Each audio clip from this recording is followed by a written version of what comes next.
Looking to push past your fears and take your business to the next level? Well, today's episode reveals how focusing on progress over perfection can be the game changer that you need.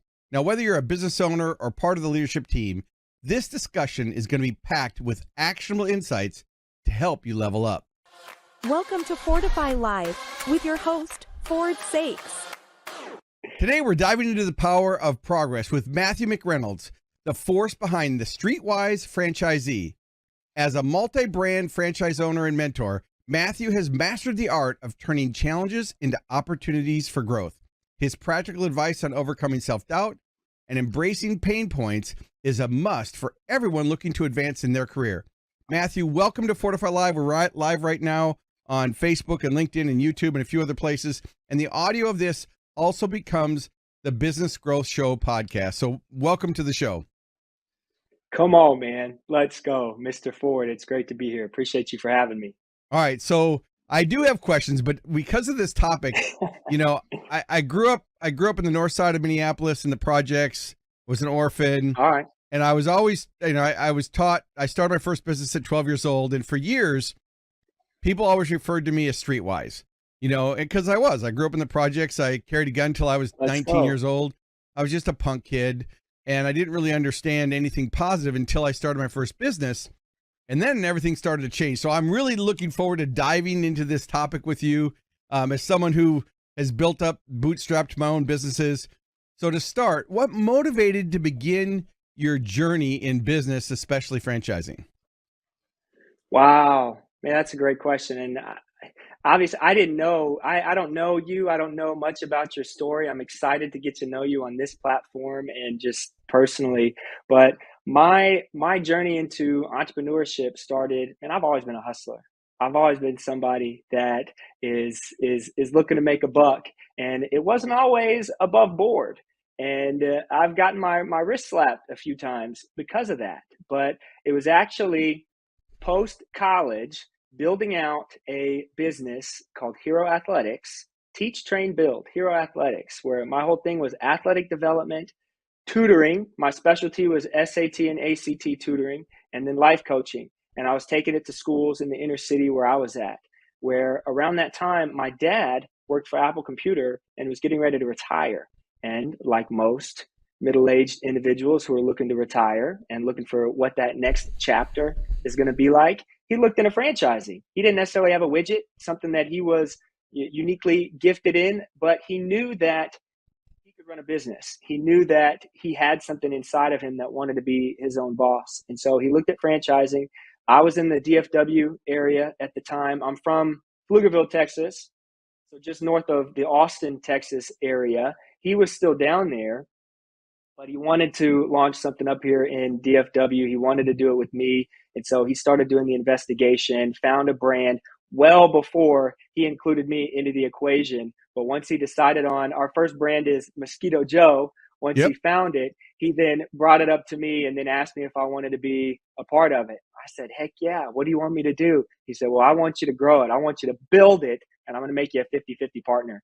And like, heck yeah, let's go. What do I need to learn? What do I need to do? He said, well, what book do I need to read? He was like, well, I think you already got it. And he saw something in me at the time that I didn't really see in myself. I just had a drive inside of my heart and a passion for building something bigger than we've ever had and we've ever seen. And he saw that and he plugged into it and he invested in me. And so that's how I got my start in franchising. So you turned your energy towards something positive. For me, it was when I got a cassette program, which you're too young. You have to Google what a cassette is, but I'm just teasing you. But I got a cassette program, and it was Earl Nightingale's "The Strangest Secret." And up until that time, I was told I was going to die before I was 25. I mean, everybody, I was running around bad people, bad things. I was getting arrested, and people were like, "You're going to die before you're 25." So my life vision was 25 years old. I'm living like I'm dying at 25 until I got that cassette program. And then that changed my life. And, there's an old saying that says, once your mind is stretched by a new idea, it never regains the same shape. So what was it about your journey was a pivotal moment where you realized that focusing on progress over perfection was really a factor to success? Man, I just resonate with what you just said. I mean, I grew up lower middle class. You know, we never were hungry, Yeah, but I we was the didn't same have a way. Lower lot, middle class. Yeah, that's where I was. you know, and I always found myself around I always found myself around trouble. It was very easy, but I was always an athlete and I wanted to be a professional athlete. And it just didn't work out for me. But I did not have a vision for myself outside of 25. And so when sports ended, I really struggled with the identity that came from not having the thing that I put everything I had into, right? So you talk about being stretched and you talk about the progress over perfection. I mean, it comes from my athletic background. For one, of I had a coach in college that would always say, "You're never as bad as you think you are, but you're never as good as you think you are either." So whenever you make a mistake and you're really down and really low, you're never as bad as you think you are. But when you make a big play and you're really high on yourself, you're never as good as you think you are. Your value comes from the work that you're willing to put in right now. So there's that. And then the second thing I'll say is I've always wanted to level myself up and to get into higher rooms. Even though I didn't come from a lot, there's always people behind me and the people that I interacted with that had so much less. And so from a young age, I was always able to see the difference and see the opportunity and the blessings that I did have. So I wasn't squandering that necessarily, but I knew that there were better and higher up rooms that I wanted to get into. And so it was learning, how do I leverage where I currently am today and use the resources that are around me in order to get into those higher rooms. And whenever I was able to do that over and over and over and practice it and level myself up and to get in higher rooms, I guess my dad, to bring it back, my dad gave me a book when I was in high school, Life's Tremendous by Thomas Tremendous Jones. And he talks about in 10 years, you'll be the same outside of the books you read, the people you meet, and the places that you go. I was like, okay, if I can be a sponge and if I can absorb content and information, I won't be the same person. But if I don't do that, nothing about my life or my situation is going to change. And so it really just came from practicing that over and over. And then whenever I did become a business owner, actively applying that to my business and to my personal life, now I've created a platform where I can help other people do the same thing. Yeah, for me it was, and I actually met Tremendous Jones, so I actually had an opportunity Whoa, come on. to be with him. And so what's interesting is when I first started my first business at 15, and I've had 17 businesses since then. 3 went 7 figures, 1 went 8 figures. And then I've had a few that flopped. It didn't go bankrupt, but certainly some ideas just didn't work, right? So I probably learned more from the failures than the successes. Come But on. mindset was always something that was so important to me. And even now I'm in the Hall of Fame as a keynote speaker with people like Zig Ziglar and other people that were in it.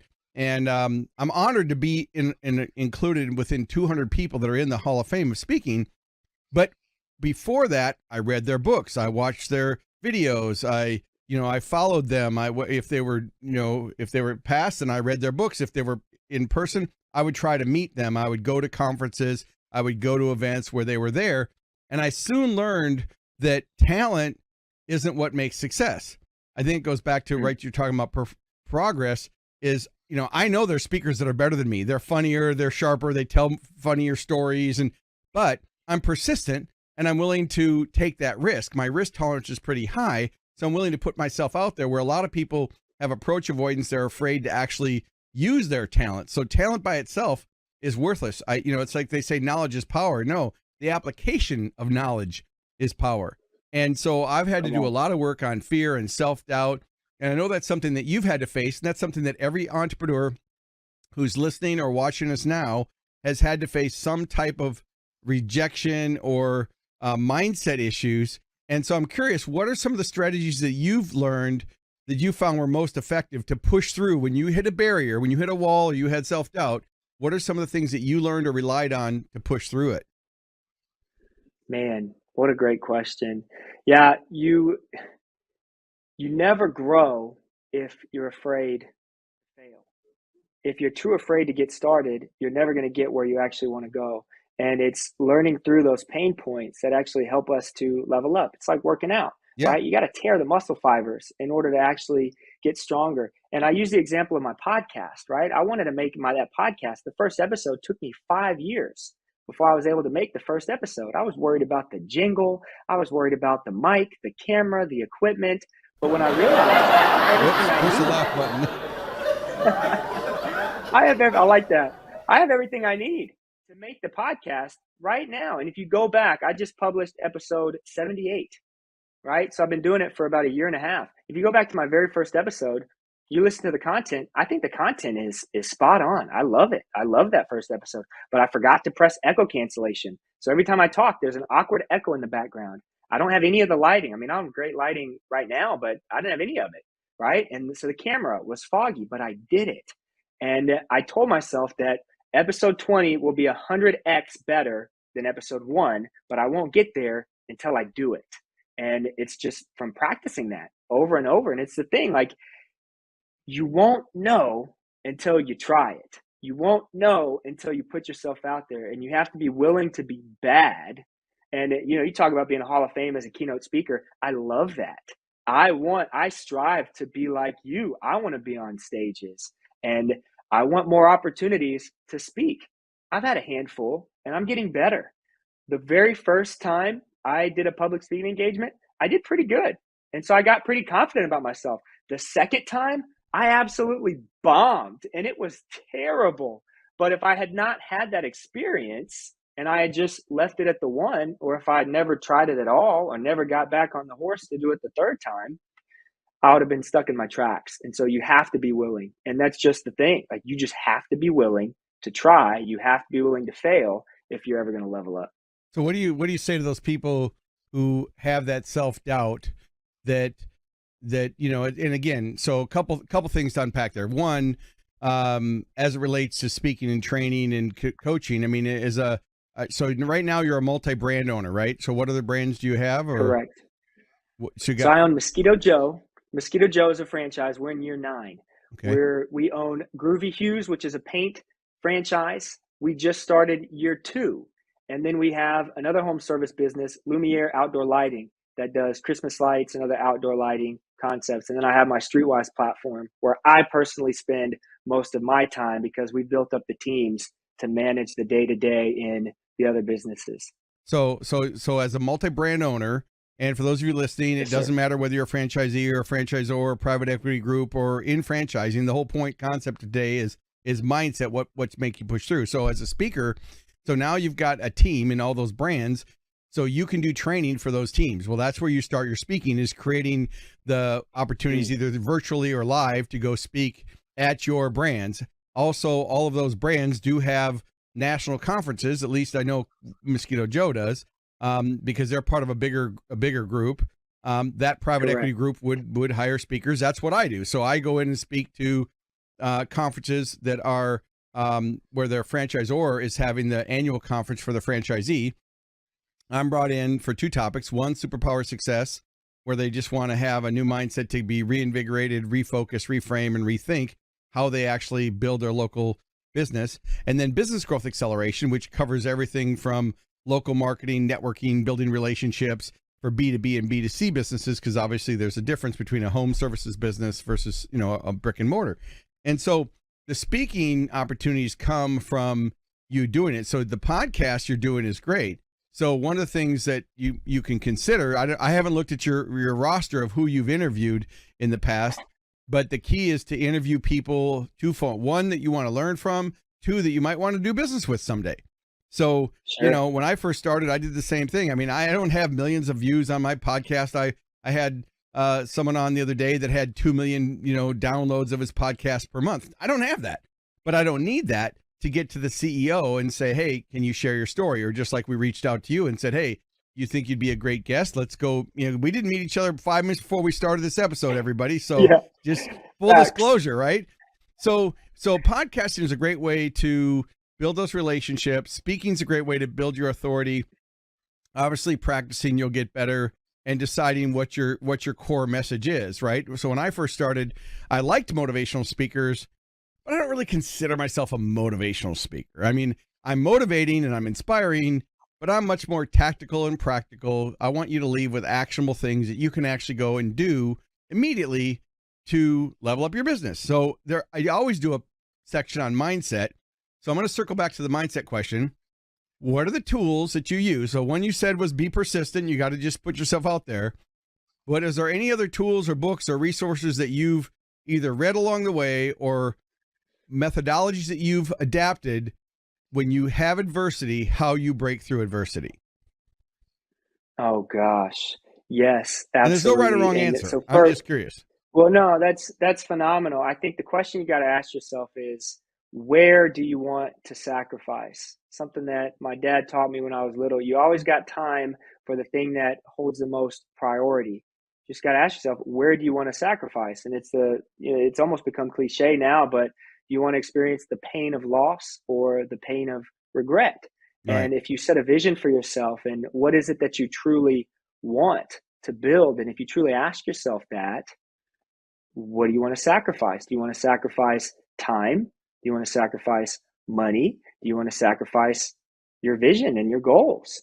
So you talk about resources and tools. One thing that was awesome for me, the entire EOS concept written by Gino Wickman, you got Yep. traction, you got rocket fuel, EOS life. That was huge for me. EOS life, I would say is, that one's just a banger. If you want to make 6 figures a year, don't do $25 an hour work. As a business owner, you got to let go of the vine and you got to delegate. There it is, man. You know what? I bought that book Traction from a Barnes and Noble in 2020 because, man, I could talk books all day. And I bought it and I started reading it and it was too dense. I couldn't. Yeah. My mind wasn't ready for it. And it was in 2022. I was listening to a podcast, Franchise Secrets by Eric Van Horn. Was idolized this guy. He was a mentor from afar. Recently had him on my podcast, and now I consider him a friend, which is awesome with what you can do by just taking the steps and putting yourself out there. But he was talking to Gino Wickman and referenced the book Rocket Fuel, which was more of a Cliff Notes version, and it really broke it down in a way that I could understand. That was in 2022. So 2 years later, when I bought the book Traction, when I actively started applying it to my business in building out a leadership team, creating core values for your organization, which now that I've done that, I've put those core values into my own family with my kids. My 3-year-old can now recite our family core values, which are the exact same ones that are applied for my business. And I think it's such a beautiful thing. So I'm a big Patrick Lencioni guy. I'm a big E-Myth guy. I mean, I can talk books all day, but it goes back to, you have the resources right now, plug into them, whether it's a podcast, whether it's author, mentors from afar, from what I call them. If you can adapt or adopt the mindset of being a serial mentee, of I'm constantly learning in order to grow, but you have to apply the knowledge. You can't just sit on it. You have to take something that you learned and apply it today. So if I can create my goal for 5 years from now, how do I break that down and turn that into actionable items today? What do I have to do today? What do I have to do this week, this month, this quarter, this year to get me where I want to go 5 years from now? Yeah. So what I like about what you're doing is continual learning. And so for me, when I look at resources, sometimes it's what I want to do. Sometimes what I don't want to do. I learned a long time ago when people say they don't have time.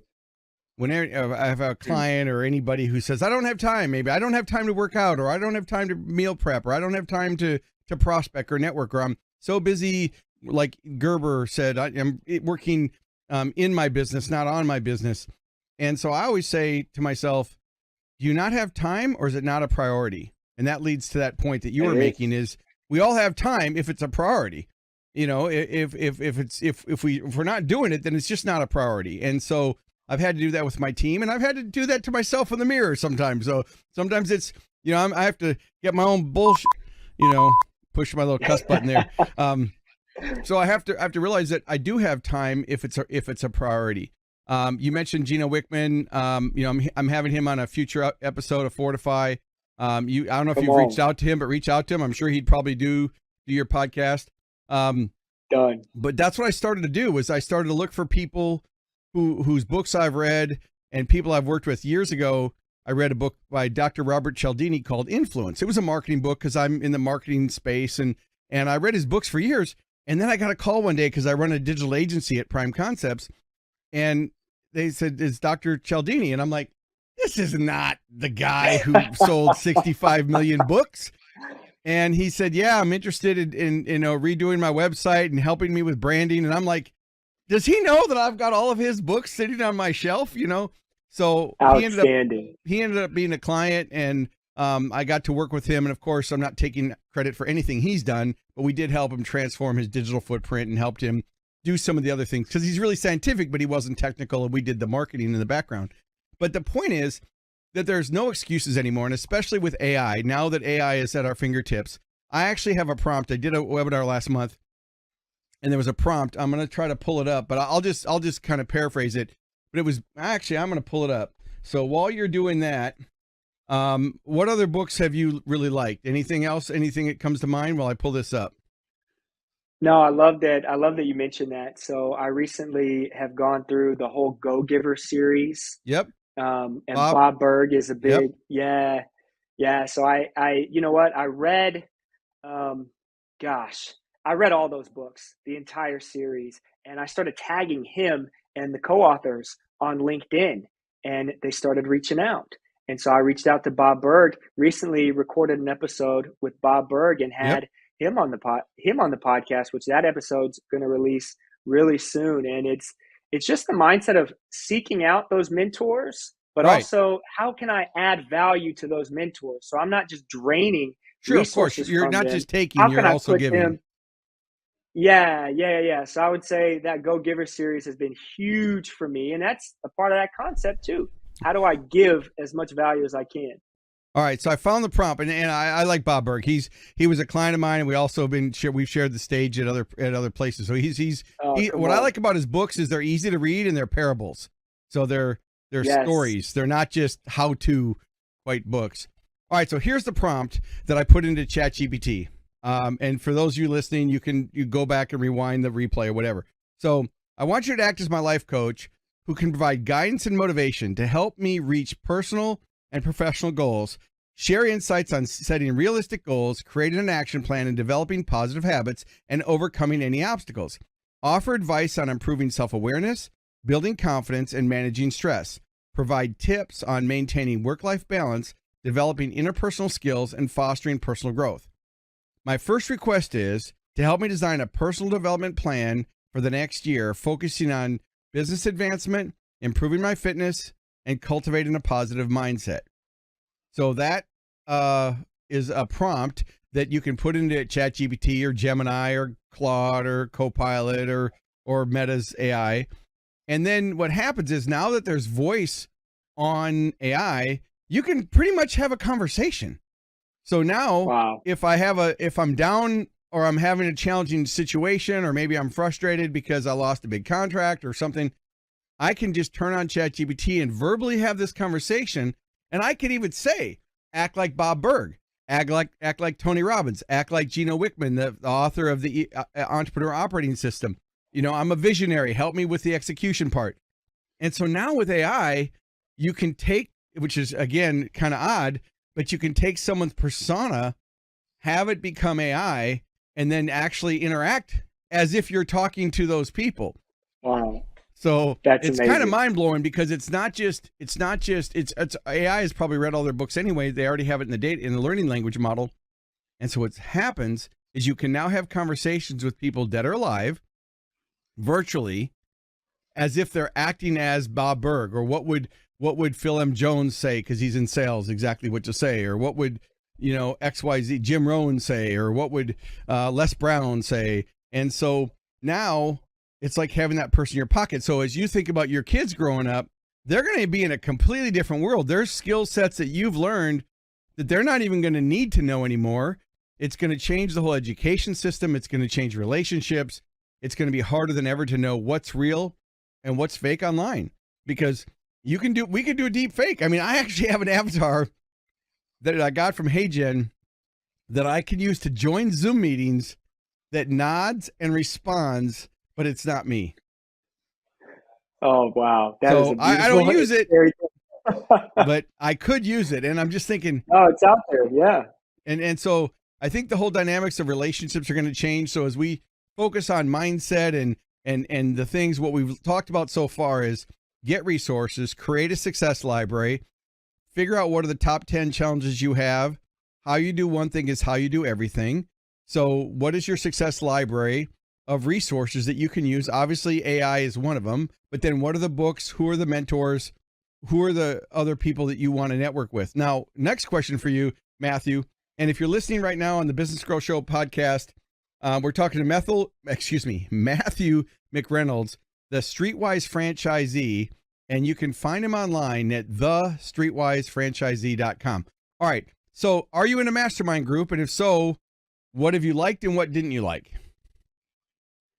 Yeah, so I'm always plugging into other business owners, and what do I like and what do I don't like? I mean, I love the idea of masterminds in the sense that entrepreneurship and leadership in and of itself can be a lonely road if you allow it to be. The fact is, though, there are other people who are doing the same thing you are for their widget. And so if you can tap into their experiences, you can level up, and there's no excuse to go down the path alone. Now, it's true that your family doesn't understand what you're going through. Your team, your employees, they don't understand what you're going through. And if those are the only people that are in your circle, that will be very lonely, and you will suffer alone when you're going and trying to overcome obstacles. But if you can plug in to other entrepreneurs and other leaders who are either at your level or above, you can learn lessons. You can just experience fellowship there. You can fill each other's cup. They can patch the holes in your cup.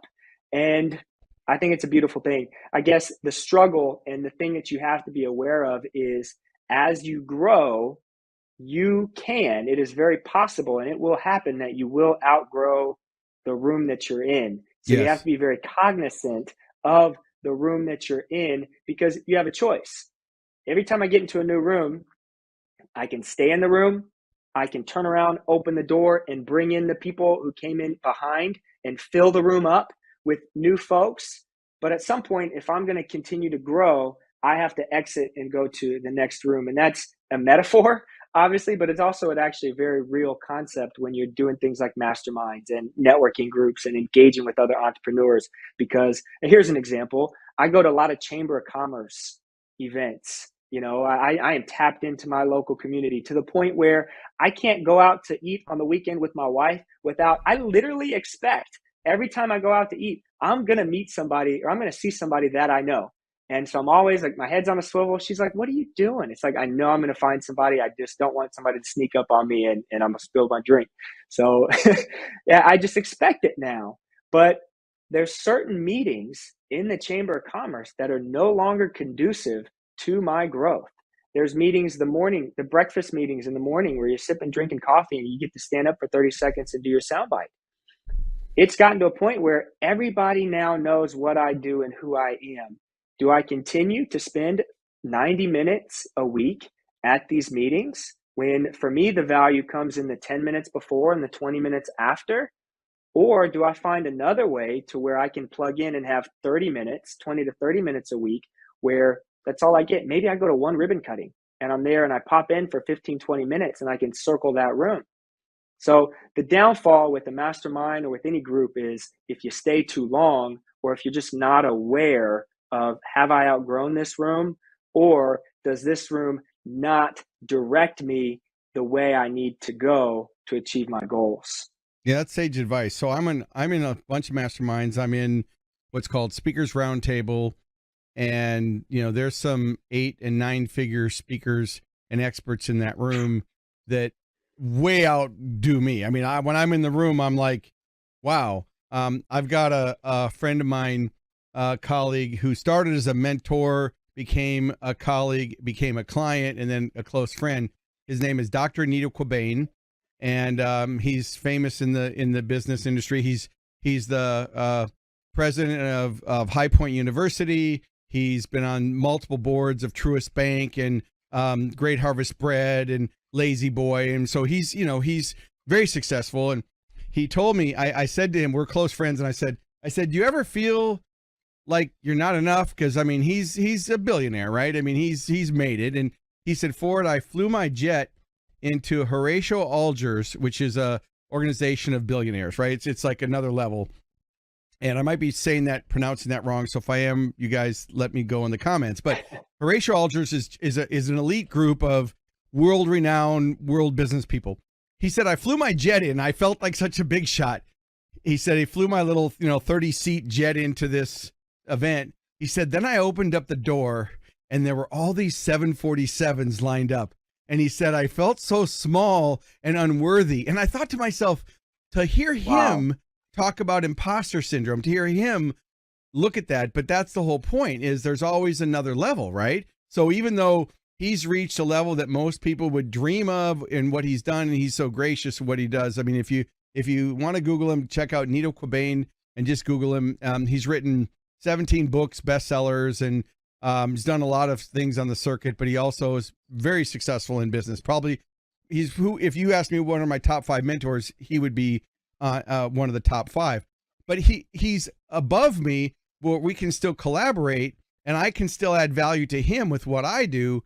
But you got to put yourself in those other rooms. So the whole point of the mastermind is you need to make sure you're around critical thinkers that'll call you on your crap, that won't let you play small, that are open-minded and coachable, and that are givers and takers. You don't want to be in a mastermind where there's just a bunch of takers. Otherwise you become the expert, and then it becomes the Ford show or the Matthew show, right? And we've been in the groups like that where you're just like, okay, sure, I need to either bring new people in or I need to move on. So I'm in Speakers Roundtable. I'm in the National Speakers Association, some masterminds there. And I'm also in EO, Entrepreneurs Organization. So as an EO member, I've learned I get to network weekly with other CEOs. And like you said, they go through the same problems of hiring, firing, running businesses, channels of distribution, government regulations, staffing issues, personal issues. So it's great to be in a mastermind. So for those of you listening, if you're not in a mastermind, start one, get in one, look in your local area. But the key is you want critical thinkers, and you don't want people that are just like you. Like, I'll tell you something, Matthew. So how many employees do you have between the multi-brand units that you have? How many employees do you think you're collectively is under your team? 12. Okay. 12 to 15, depending on big projects. We use subs for some of our projects, but yeah. Right. So let's say you got 12 team members, right? And so how many of them are involved in marketing, would you say? I've got some part-time folks. Let's say 3. Okay. So the answer is 12, because any touch point that you have with your customer is a point of marketing, right? So the customer journey. Now I kind of teased you a little bit, but certainly everybody who is customer facing or has anything to do with the customer or to providing quality work is part of that customer, right? So you want to make sure that everybody 100%. In your team has that mindset. Well, going back to the mastermind concept, like with EO, we've had to look at some people were toxic, and we had to say, we're going to free you up for new opportunity. We've had situations in my mastermind where they said, where I was bitching about, so I was complaining, about, having quality employees, right? I've been an EO member now for like 17 years. And I was complaining, I can't find employees. Millennials they just want to be on Facebook all day. They're not intrinsically motivated. And I was kind of complaining. And it was odd for me to usually whine that much, but there was some whine going on. So one of the guys said, well, what's your problem? I said, well, I can't find good employees. It's hard. You interview 10 people, you hire 3, only 1 shows up. And then that one only stays for 90 days. And so there was this concept of culture, communication, leadership, team building, and management and change. And they said, well, which problems do you have? And so we went through some examples. And then one of the mastermind members called me on my crap and said, okay, Ford, how many employees do you have? And I had like 140 in this other business. And he said, what's the one common denominator of all your businesses? And I go, I don't understand. He goes, it's you. So have you ever decided that maybe the reason you have turnover is because it's you, that you don't need team building exercises. You don't need, you don't need management training. You need leadership training. You need to make sure that you're leading effectively. And what I learned was, going back to what you said earlier with Gino Wickman's book and Traction, is there's the visionary, which is certainly what I am. And if you do not have people who can execute, then you're going to fail. And so I had to hire the right people. I had to train them. I had to let go. And I had to realize that I was the one common denominator in all the turnover. So once I learned that I was the problem, and, it's like clean up your own backyard before you worry about the neighborhood. So I had to drink some, humble pie or whatever they say, eat some humble pie to realize that I was the reason.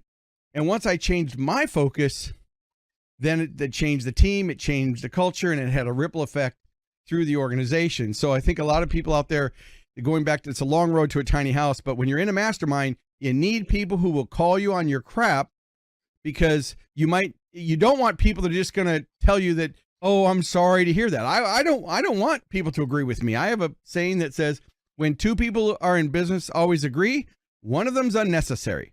So if everybody always agrees with me, then they're the wrong people. That's good. I guess the story that I have to relate back to that, when you talk about people that'll call you on your crap, back in 2018, when we were in Mosquito Joe year 3, and Mosquito Joe is a seasonal business, and I hated having to start over with technicians every single year. So I wanted to do something in the middle that could build a business outside of the Mosquito Joe business, so I didn't lose technicians. The obvious answer was Christmas lights. So I've been talking in one of my masterminds about, I'm going to do Christmas lights very soon. I'm going to do Christmas lights. I'm going to do it one of these days.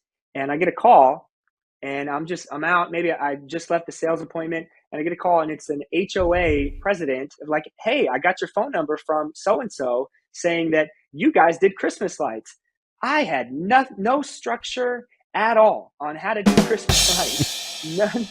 None whatsoever. But it was the gentleman that was in my group that was sitting right next to me that had heard me say it for 3 weeks in a row that I was going to do Christmas lights. And I'll tell you what, I went, we quoted that job. We didn't get it. But that year we did about 10 to 15 Christmas light jobs that year. And we've quadrupled it over the last few years now. And we now have a Christmas light business because of that gentleman calling me on my stuff and getting me out there. I failed at that first bid, but I learned so much from that experience, and we built some nice revenue off of that. So yeah, I like what you're saying. I value that.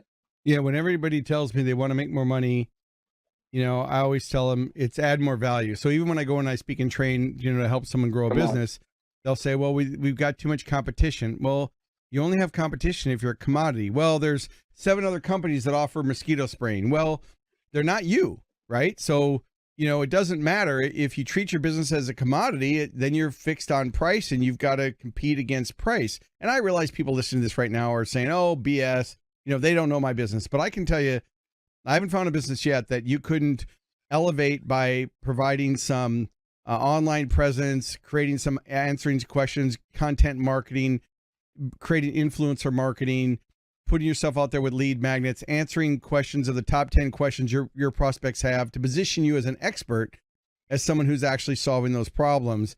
And so, it's not, if you want to make more money, you have to add more value. So, the real question is, how do I add more value?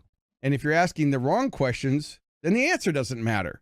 So ask better questions. Think about, are you spending your time on the highest and best use of your time? That's something we started when we talked about the beginning of this episode is, are you using the highest and best use of your time?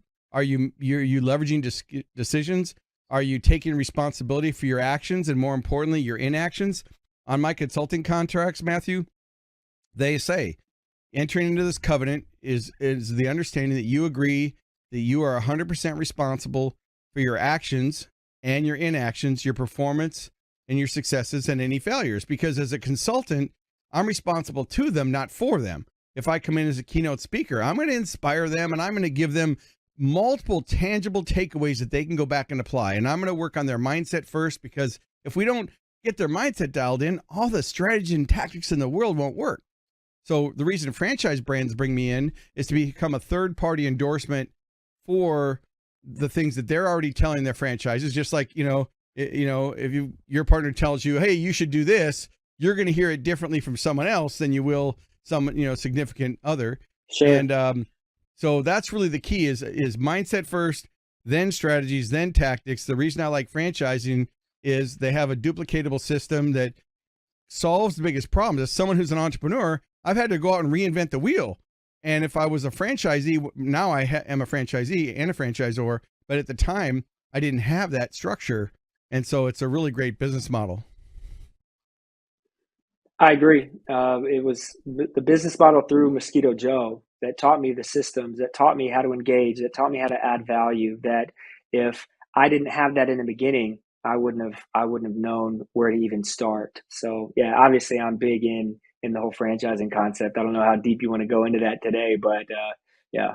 Well, we're getting close to the end of the episode, but I do want you to share with the listeners. Give me a selfish promotion for the Streetwise Franchisee. Who should listen? Where should they find it? Who's it designed for? All that.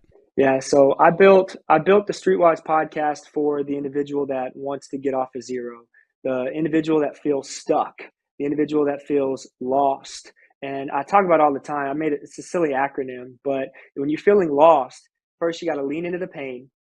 You got to observe what's around you. You got to seek mentorship and you got to take action. And it's the whole mindset of becoming a serial mentee. Now I do that in the framework of helping individuals invest in and buy franchise businesses. Because for me, I've been a franchise owner for almost a decade, man. And I've learned so much through the experience on how to build teams, on how to level up businesses and organizations. And a lot of people get into franchising and they reach out to the first person that they know that has the word franchise anywhere in their LinkedIn profile. Anybody that'll say anything about franchise, they reach out to that person. Oftentimes that person will lead them down a path that is self-serving.